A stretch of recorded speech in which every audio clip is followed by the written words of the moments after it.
This is A Geek Leader.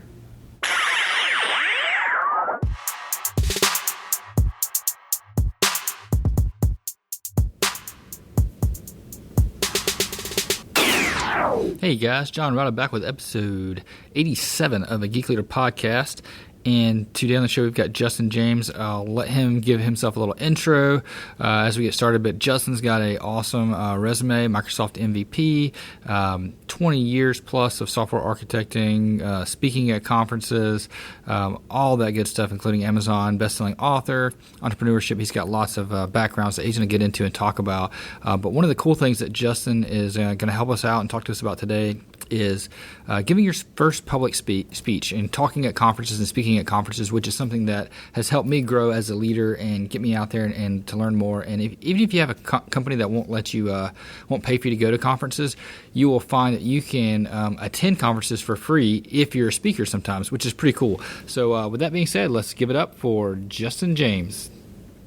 All right, today on the show, we've got Justin James. Justin, if you don't mind, give the audience a little bit of history about how you got started in technology, what you're doing today, and kind of that path that led you into your current role and the things that you're doing and talking about and helping others with. Absolutely. Thank you for having me on the show. I got started in tech in the late 90s. I really was looking when I graduated from high school to go to college, but I kind of was burned out with school. In the shortest degree that they had at DeVry was an electronics degree. It was 18 months. And so I went through that with just the intent that I wanted to get a decent paying job. I wasn't into coding at all at that point, and I got introduced to it once I actually got started in my career. One of the first roles I had a bunch of people doing development work with, really back then it was a lot of Excel macros. We did a lot of metrics, and it was really intriguing to me. It actually made me want to go back to school. And I actually went back and got my 4-year degree in computer information systems. And I've been programming ever since, doing websites, taking paper-based business processes, converting them into some kind of an application, mainly on the web. I have lots of .NET, lots of Angular, SQL Server, lots of leading of teams in that kind of realm. And I've just continued that career and keep just growing. Technology is kind of an amazing field. It seems like every couple years, everything kind of changes, new stuff comes out, and I love the learning aspect of it and continue to learn. Yeah, I got a new computer for Christmas, actually, and I was going through some of the, whenever I get a new machine, I kind of go through like what files do I want to keep and what do I want to get rid of. And I remember I started my first web company in 1999. And building websites for people. And I had saved some of those. It was just static HTML pages back then. I had a couple of like classic ASP pages or sites, and I had saved some of those. And I pulled it up and looked at it, and it was just hilarious to see like where the world has come from the late 90s to today. Oh, absolutely. There was some terrible looking sites, but that was what was in style back then. Yeah, blinking text, neon colors. All of that stuff. Yeah, Thank God we don't do that anymore. Yeah, the blink tag, that was hilarious. I remember one of them had like scrolling marquees of like it was for a mortgage company, so it had like the scrolling marquee of the latest rate, and I was like, oh my gosh, this is terrible. And I was reading out of an Access database, and it was just all of classic ASP. Yep, did that one too. Yeah. So one of the things that was intriguing to me about you is the fact that you've kind of got into speaking and helping others with talking in front of people and speaking. And that's something that I struggle with. That was actually one of the reasons why I started this podcast, was to try to get better at that. Because I thought if I had to hear myself say and all the time, that I would probably get better at, recognizing that and cutting that out. And I realized that there was an advantage when it came to leadership of being able to communicate and being able to speak. And that just really excited me about conferences. What got you into being interested in speaking? So funny enough, in that career that I had started, so I've been at the same company now almost 22 years, had lots of different roles. I always have people go, oh, how can you do 22 years in a job? Well, it's a giant company. It's a Fortune 50 company with like 100,000 people worldwide. I've had like 8 actual jobs within the company. But about 17 years in, I totally got in kind of this pigeonholed, stagnated role where I couldn't advance. I had been trying for a number of years, almost 10 years, to go from the level I was at to that next jump in leadership and pay, responsibilities. And I couldn't, for whatever reason, couldn't make that jump. Every year seemed to be like, oh, we think this will be the year you need to do X, Y, and Z. I'd go do it, and then I'd get the pat on the back. So it got to that point where I went, I need to go look at a different company. I'm at that point where I'm not going anywhere. I'm seeing all of my peers that are getting all of these great roles and responsibilities and increases in pay, and I'm just staying where I was. But everything I had done for the company was 100% internal facing. All of it was their intellectual property, so I couldn't share any of it. I couldn't show you screenshots. I wasn't supposed to talk about technologies used, problems solved, like none of the stuff that you would need to go on an interview, to get paid as a senior developer. So I had no brand, and I started speaking as a way to actually brand myself and get myself out there. And I've always loved doing teaching. I always thought at some point growing up I was going to be a teacher. And then I fell in love with tech, but the teaching side never went away. I always enjoyed sharing my knowledge. Really early on in my career, I had a couple senior people in the roles I was in. Every time I'd ask them questions, they never wanted to share their information. They always sent me back to Google, which in the late 90s, Google wasn't much of a thing. It was just kind of getting started. It was hard still to find info. And I really disliked that. And it really set the tone for the rest of my career where I went, I'm not going to hold on to my knowledge. I don't see any reason to hold on to my knowledge. I'll share any bit of it that I have, but I was really terrible at sharing it. Yeah, and that's one of the things that held me back is as much as I wanted to teach it, I'm the classic overloader. I think all of us in tech kind of are that classic overloader where we have so much info, we just kind of spew it all out all at once. And that makes it really difficult for people to consume it. And so when I needed to brand myself, I had to also conquer my public speaking. I used to run away from all the public speaking opportunities that I could. It was not something that I necessarily enjoyed. It was something that I did because I was expected in the job, not that every so often I had to get up and give a presentation. But it was nothing that I went out of my way to go do. And when I started to brand myself, one of the very first talks I gave was at the local .NET user group. And I was determined I'm going to fix all of my public speaking problems, at least to the point that I can give a decent presentation that people enjoy. So I spent like 3 months just reading everything I could, watching every video I could find, looking at videos of speakers that I admired, I had seen at conferences I'd attended, and tried to pick and choose what actually made the decent talk. Went and gave a talk, and the feedback was fantastic. People really enjoyed the talk. I got feedback the next month that they were able to implement it. If I remember right, the first talk was on how to create a NuGet server and host it yourself. And this was back in end of 2013, beginning 2014. And that really kind of set the tone that it's like, oh, I can actually do this. It felt good to be on stage for the first time. I wasn't jingling the keys and playing with watches or whatever happened to be, bracelets or whatever was on my wrist or jewelry.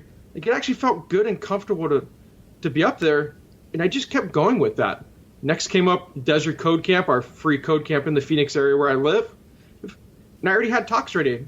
Gave it kind of that same feedback, and then I got encouraged by Jeremy Clark to go to the Southern California Code Camp, which happened to be just a few weeks after one of the Desert Code Camps. And that was the first time I'd ever spoken outside the Phoenix area. And people seemed to really enjoy the talks. And I just went, you know what? This could actually be how I brand myself. This could be what I get known for. I could actually go out and speak on things that I love to talk about.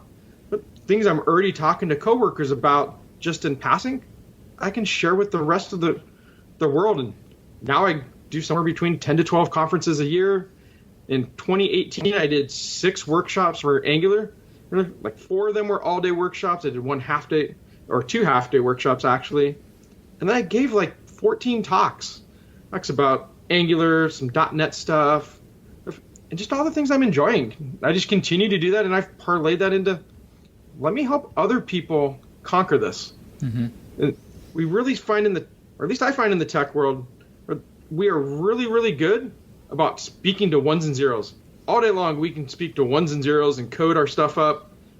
but then you put a human that you have to talk to about that and make it so they can understand it. They could actually do something and take some kind of an action with it. And we all seem to run away from that. And we have all this wonderful knowledge that people could share and we could share with each other. It's just knowing what is a formula to put together an actual decent talk. How do you actually practice for a talk? And really convincing a lot of people that you don't have to be the expert about every single thing with technology to share it. In an hour talk or less, you're not going to share every bit of knowledge you know about Angular or .NET or JavaScript. They're just impossible. Those frameworks are too big to share every bit of knowledge for that. But if they pare it down and look at, like, I love to pick on Angular because that's one of my favorite frameworks. Like, there's forms in there. There's how do you get set up in it? How does everything work together? How do you do security? Any one of those could be its own individual talk. And you don't have to be an expert on all the other stuff as long as you can talk well about that one piece and just know how to put the talk together. And so now I love coaching people about that. Yeah, so let's dive into this a little bit. So let's say I'm a junior or even mid-level developer, and I occasionally get the opportunity to go to a conference every now and then whenever I can convince my boss that it's a good financial idea. And I want to start going to more of these because I get some out of it. And this is kind of my story right here when it came to conferences. And one way that I can do that is I can go for free by being a speaker. How does one go about finding their first conference and figuring out what the topic is for their first talk? So we'll start with topic, because you got to have a topic before you can actually submit something to a conference. I love to do it in 3 steps. I first spend about 10 minutes and just brainstorm, what are all the really high-level things that I know? Keep it at like the Angular framework, .NET framework, kind of that level, really high level, so that you get a nice list, and then you rank them. The typical kind of agile 1, 2, X, however many you have, and then look at the top one.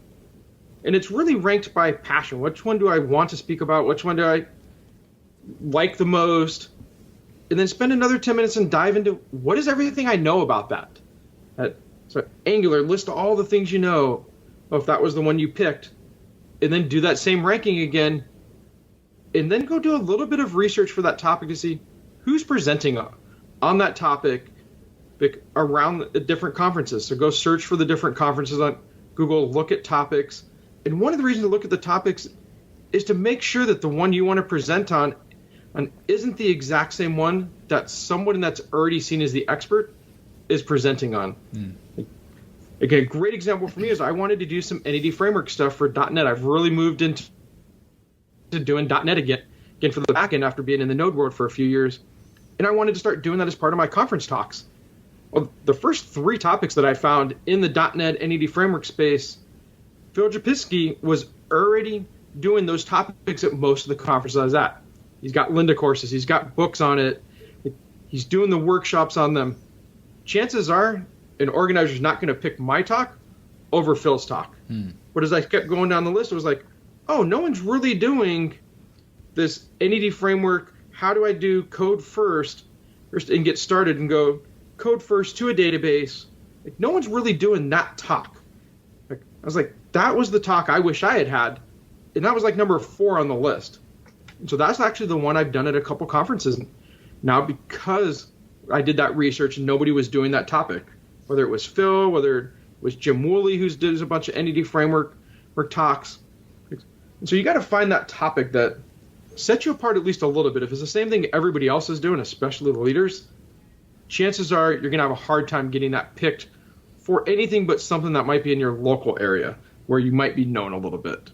Yeah, I think that's really good advice. I've seen so many people try to submit like a topic with a very generic title that's something that you see 5 or 6 other people doing almost the exact same talk at the same conference, and they don't get picked. And, you know, unless your name's out there, you're not going to be the one chosen for those, you know, generic kind of talks. You have to do something very specific, very, unique, that's going to catch the interest of other people, and things that are very useful to the people that are coming. You know, the talks that you wish you had. And I think that was a really good way of saying that. Yep.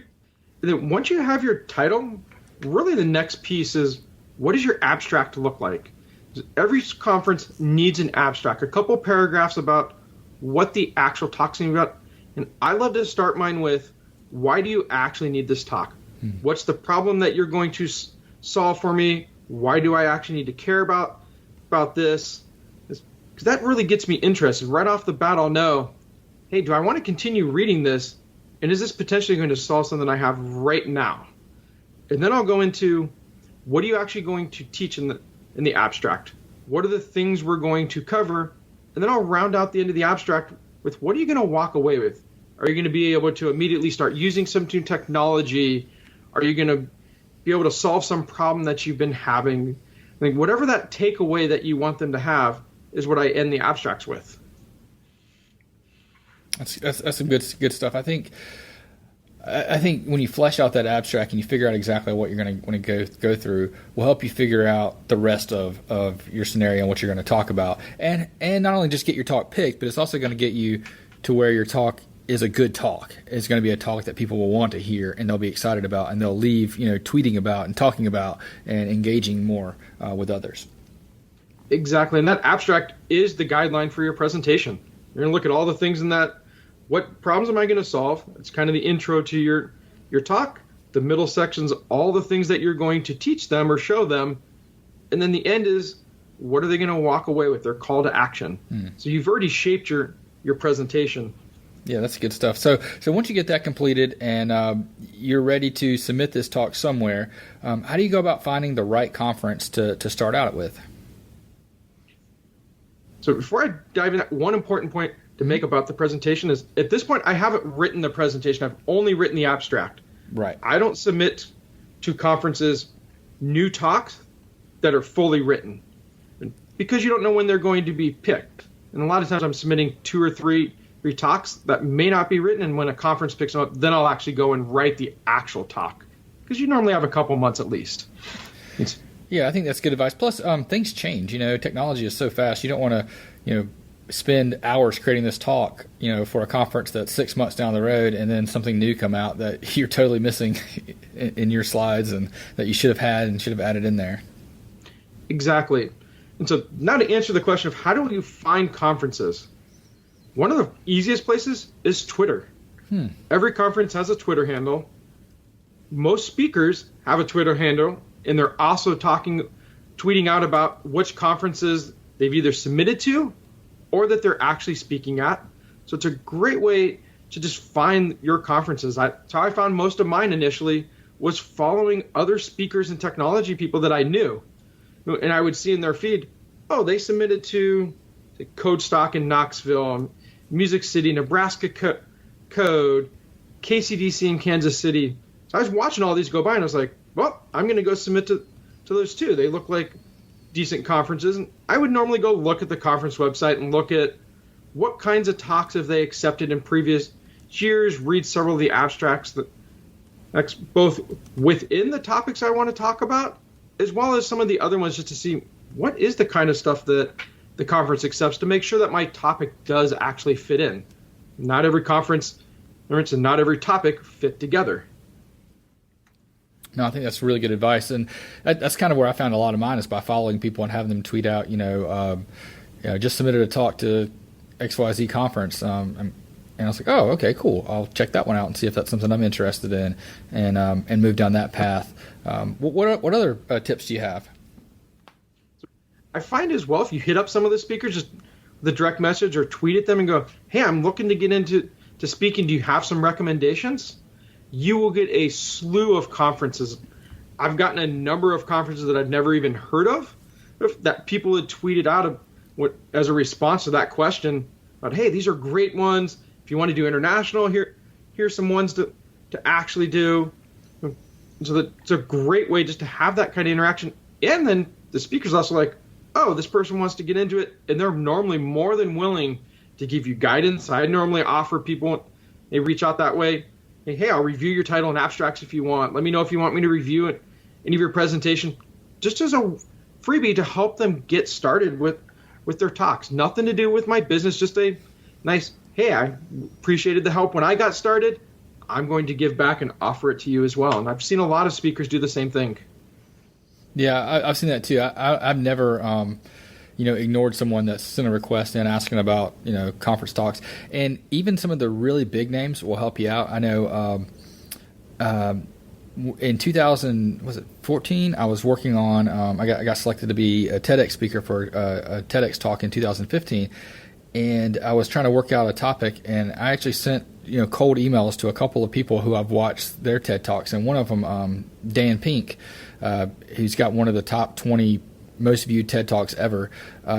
He's the author of the book Drive. He actually wrote me back and offered some suggestions and some tips, because I recorded a little video of me giving the talk that I made on my computer and sent it off and said, what are some tips, what are some pointers? And he actually watched it and sent me back some feedback. So even if you think people may be out of your league or wouldn't want to talk to you, a lot of people will respond, and they'll be more than happy to help. That's kind of why they're doing these things. That's why people speak, is to help other people. And as well, another way to find conferences is just to Google. Pick your technology that you want to talk about, add the word conference in there, and you'll do that for Angular. You'll find there's a ton of Angular conferences. A lot of them are called NGConf or NG and whatever the city name it is. I've seen Vue conferences popping up. There's React conferences, Agile conferences, SQL Server conferences. You name a technology, there's almost always some kind of a conference for them. Mm-hmm. Yep. So sometimes I was going to say, so now that we've found a conference and we've got our abstract that kind of tells us what we're going to do, what else do we need to do to put together that good talk? So 2 more things that you have to have when you submit to a conference that we haven't covered. Mm-hmm. You need a decent headshot. Please don't have a picture of a cat as your headshot. Have an actual picture of yourself. And then you need a little bit of a short bio. A lot of places want just a small paragraph, like who are you, what have you actually done, what are you into, and it's always written in third person. It's never first person for your bio. So once you have those, you can submit. So when you're writing your bio, I struggle with that, with writing a bio, and I redo them every year. But what are some things that you should not put in your bio? Because I've seen some bios that are pretty terrible. So what are some things that you may have seen that people put in their bio that they probably should not put in their bio? I see a lot of people that put things in their bio that only you actually know what it means. And they don't intend to. They put like, oh, I've started this company or that company. It's like, that's great that you started the companies, but they don't talk then about what problems are they solving. Like, and so when I haven't heard of somebody's company name and it's not obvious from the name what they do, it doesn't necessarily get me interested in going to look at more about that person. So put in there, what do you actually do? What are you into? Let people know this is your time to shine and really talk about yourself. And so really take that opportunity, and so that you put in, what are you into? Like, you can put what companies you work if that is important. A lot of times it's a credibility builder, but you also need to say, what is the company doing? What are you helping them solve? You could even talk about sometimes technologies. I try to keep mine fairly high level. So I list off a few things like I'm a Microsoft MVP. I'm an Amazon #1 best-selling author now, which is actually a recent thing as of last month. Oh, nice. Congratulations. Thank you. Then I put in the company that I founded, because a lot of times I'm talking about public speaking. So I founded a company called Let Your Nerd Be Heard. So I throw that in there. I have the creator of the ultimate presentation formula for nerds. Things that help build up your credibility is an important thing to throw in your bio. It's not a list of, here's all the things I've done for the last 20 years. Like, literally my tech side of it says, for the last 20 years, I've been a software developer, leading teams, like stuff like that, to keep it high level. I don't need to mention, oh, hey, I've done all of these different languages, which would be like a page and a half of various things. Like, yeah, that's something I've seen a lot of people do, is just list out every language that they know from, C++ on, and it's like, oh my gosh, just get to what's important. Exactly. 'Cause I figure I'm trying to sell myself a little bit in the bio and prove that I have credibility, especially when I submit to a conference that I've never spoken at, that they may not even know who I am. And so I need to sell myself a little bit and put those credibility builder pieces in there, like the 20 years in tech's important. If I'm speaking on public speaking, I definitely include all of my company stuff in there, because that's all the public speaking. I definitely include something like I've given over 200 talks since 2014, like additional credibility for that. And I tailor it a lot of times to what I'm actually wanting to get out of that specific talk. And another thing I do for my bio, if I'm not doing a tech conference, because I have a business doing public speaking and coaching public speakers, I don't always speak at software conferences anymore. When I'm not at a software conference, I leave a lot of my tech stuff out. Because what I have actually found as an entrepreneur that's not in a tech entrepreneur business, the minute I mention I'm a software developer, instantly I get back hey, I have a website problem, or I have an app are you interested in developing it? And like my business goes away. So I've learned, don't talk about software technologies and software development when I go to the entrepreneur community that's not already in tech, because I get those questions instead of business questions. Yeah, that's really good advice. I actually made that same mistake. I was speaking at an HR conference about leadership, and as soon as the conference was over, questions were about like, so what software do you recommend? I'm like, I don't recommend software. Don't use software. Let's get back on the leadership talks. All right, so let's say you've got the bio written, you've got a good headshot that you were able to trick someone into making for you. What are some things that we would put together to create that good talk that people will remember and will help us out in branding ourselves down the road? So several things in the talk are really important. I love to skip the bio slide first off. Everyone puts a bio slide in. Mm-hmm. I am definitely not a fan of bio slides because normally the speaker spends 5-10 minutes talking about all the things they've done, and really you've got somewhere around the 30 to 60 second range to capture people's attention. And last thing I want to do is listen to them tell me, hey, back in the day I did Fortran and COBOL, and now I'm doing this and that. It's like, so I skip a lot of that stuff, and I weave those same pieces into my story. So it's all about storytelling.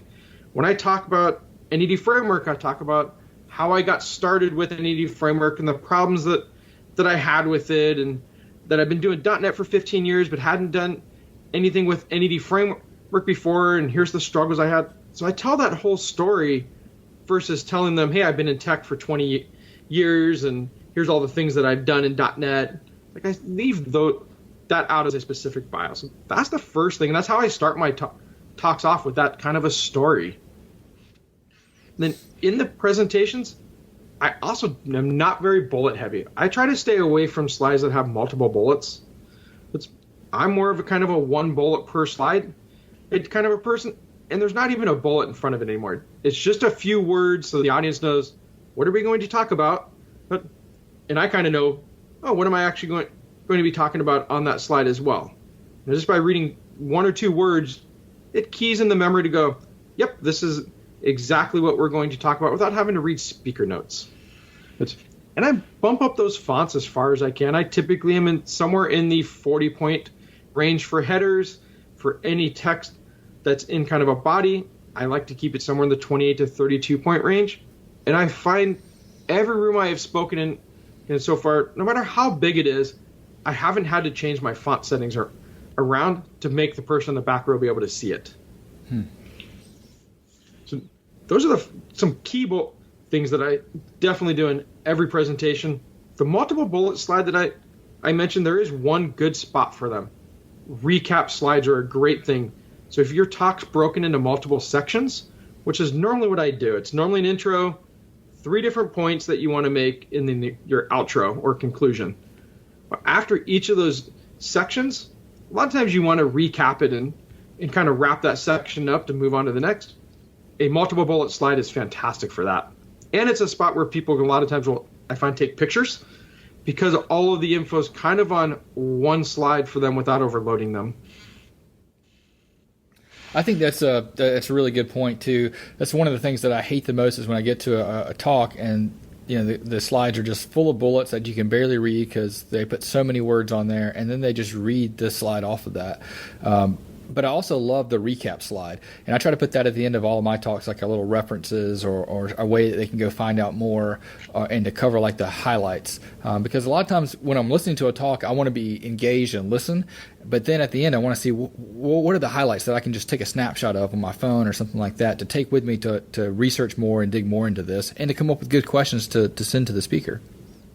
Yep. And one thing I find that I'm trying to actually incorporate into my talks as I've started my business that I wasn't doing before and was kind of a miss on my part, is having some kind of a call to action at the end where I give them an attendance gift.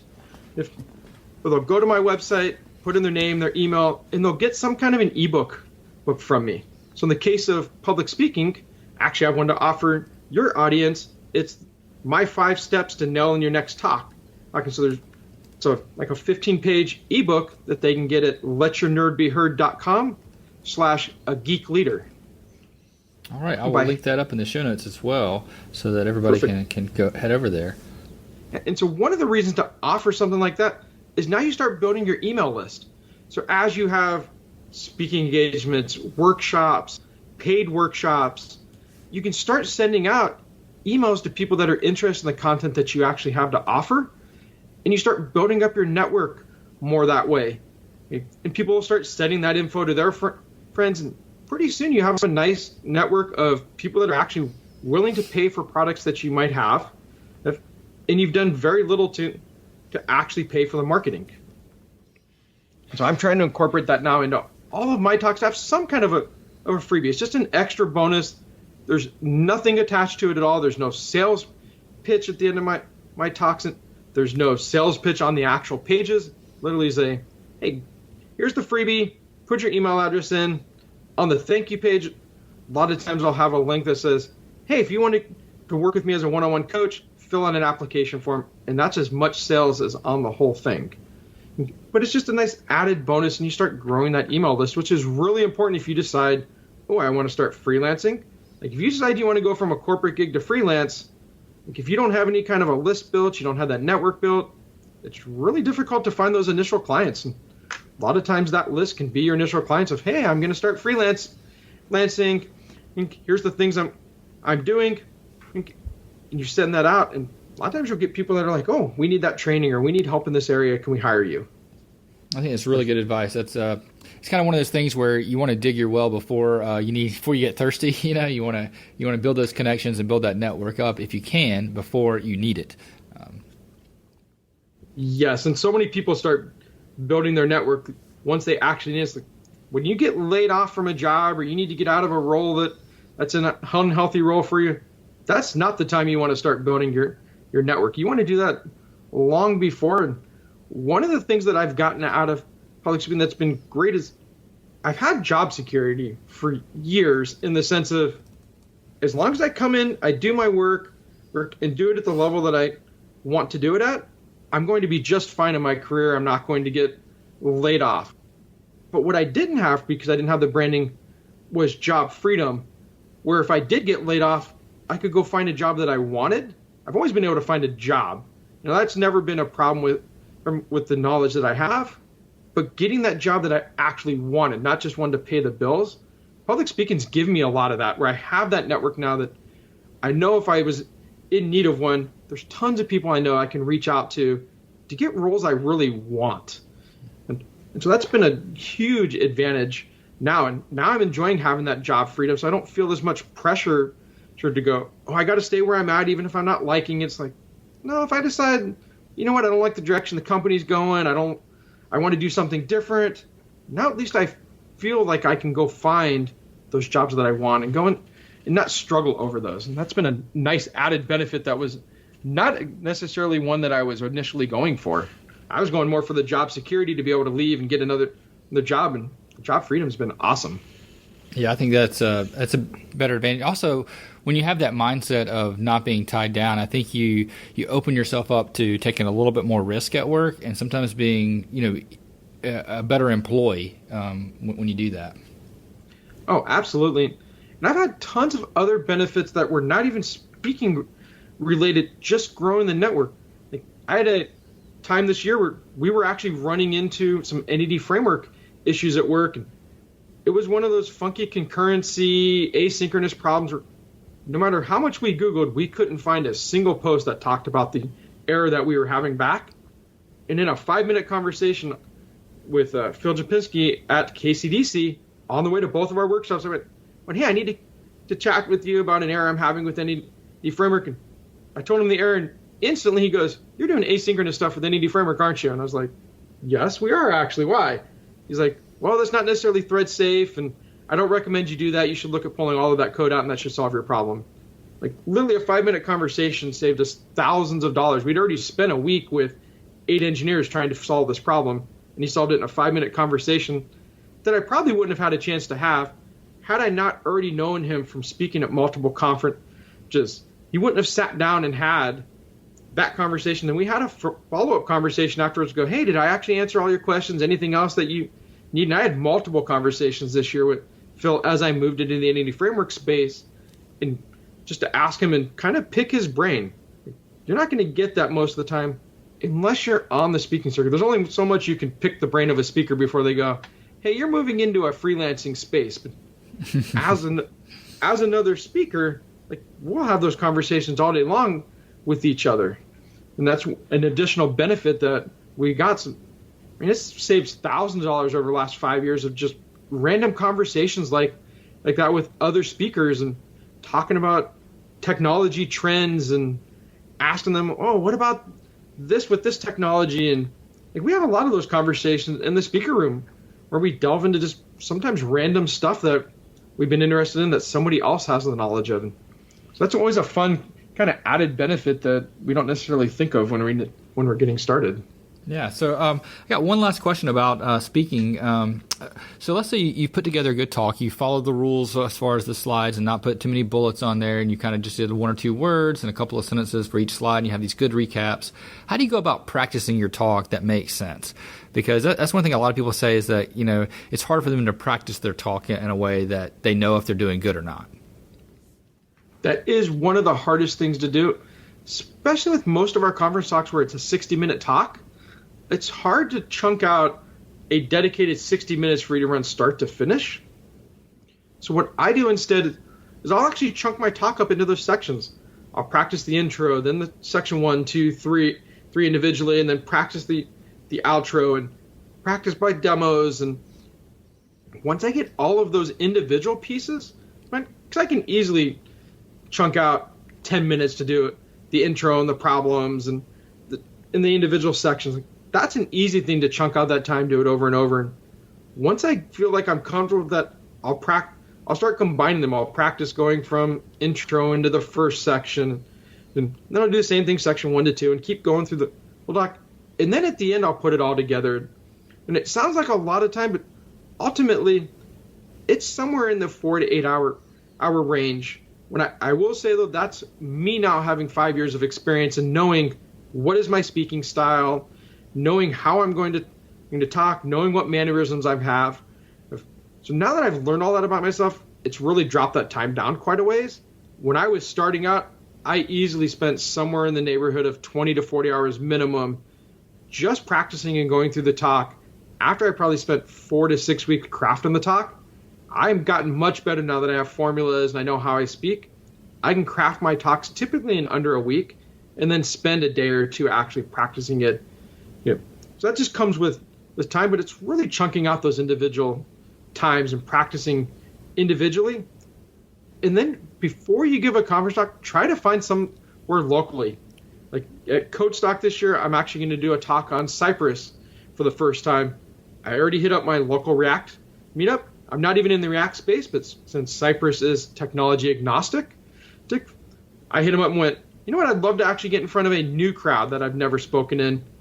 And it's a great opportunity for me to practice the talk before I'm on a conference stage. I've reached out to the Angular group, the JavaScript group, the .NET group.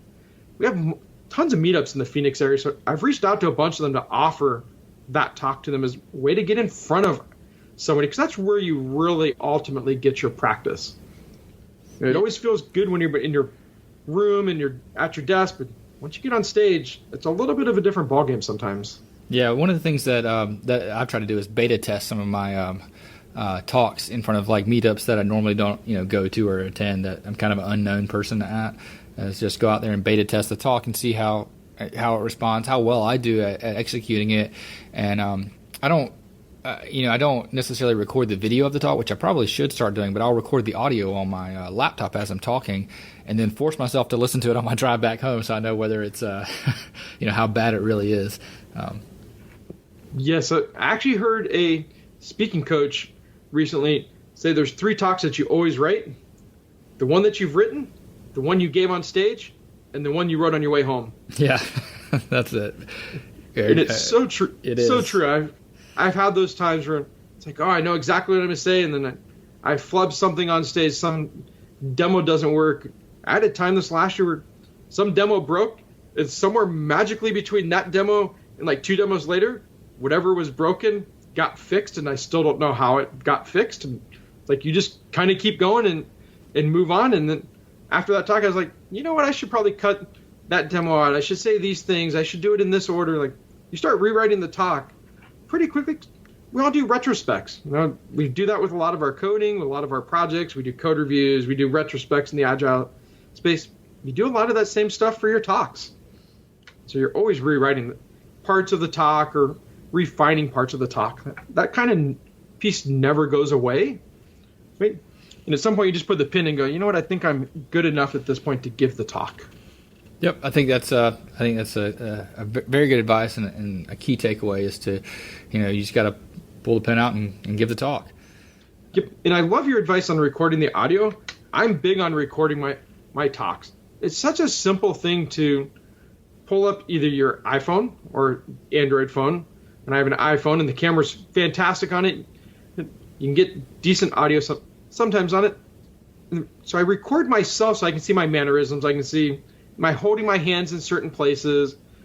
A lot of people hold their hand right in the middle of their chest, and that's kind of a protecting you zone, and kind of closes you off the audience a little bit. But we never catch that we're really doing it until we start seeing it on video. It's like, oh, I'm doing that a lot. Or I've seen, and I've even done this, I've played with my ring a bunch. Like, funny enough, I solved all of the like jingling the keys in the pocket and playing with watches. And then like 2.5, 3 years into my speaking, all of a sudden I found myself, for whatever reason, playing with my ring. I was like, I didn't even catch it until I was actually on camera the first time and caught it. I was like, okay, that's got to go away. That looks horrible. Like, so it helps to have the video for that. One really, really key thing, because people don't like video of themselves a lot of times, it's not for you to necessarily publish it. Nobody says you have to publish it. It could just be your practice video. If it turns out awesome, I'll definitely publish that out to YouTube. It's another way to brand yourself, but you're not forced to publish those pieces out.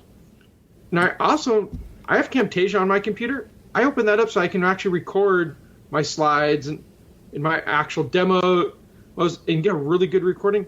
And I bought like $100 USB wireless lavalier mic, so I get really good audio for that. Because people are okay with decent video, but they're not okay with bad audio. So you need to have decent to good audio for $100, and I'll send you the link to it. I think it's a Samsung and like USB wireless mic. They only make one USB wireless mic, so I'll send you the link to that one.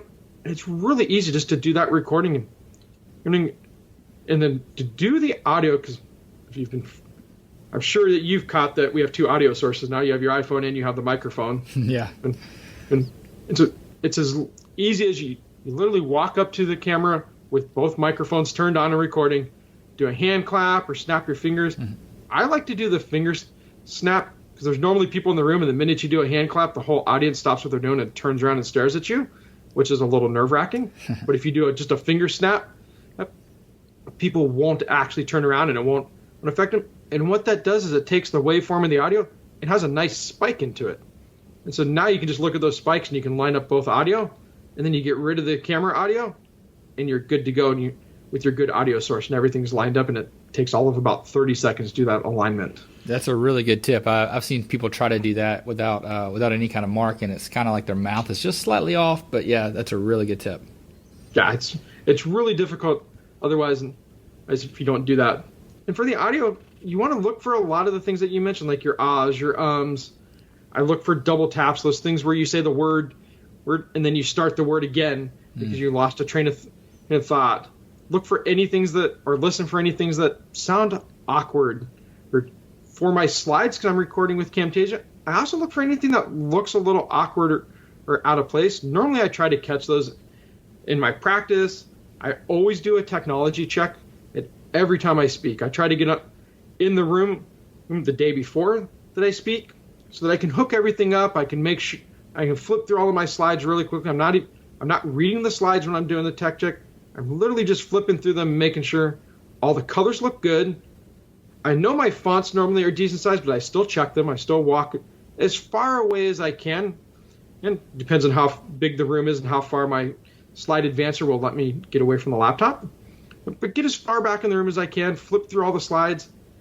And I've actually caught a few things before the audience where I'd added an image in at the last minute, and my slide deck has some built-in animations meant for bullets where if I have more than one, it'll actually take and gray out the bullet that I'm at, and it brings in the next one.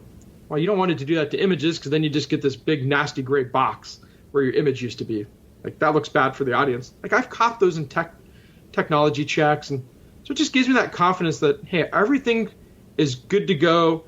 Everything looks like it should, and it's one less thing to be anxious about when I actually hook up the laptop the next day for the real talk. It's really good advice, Doc.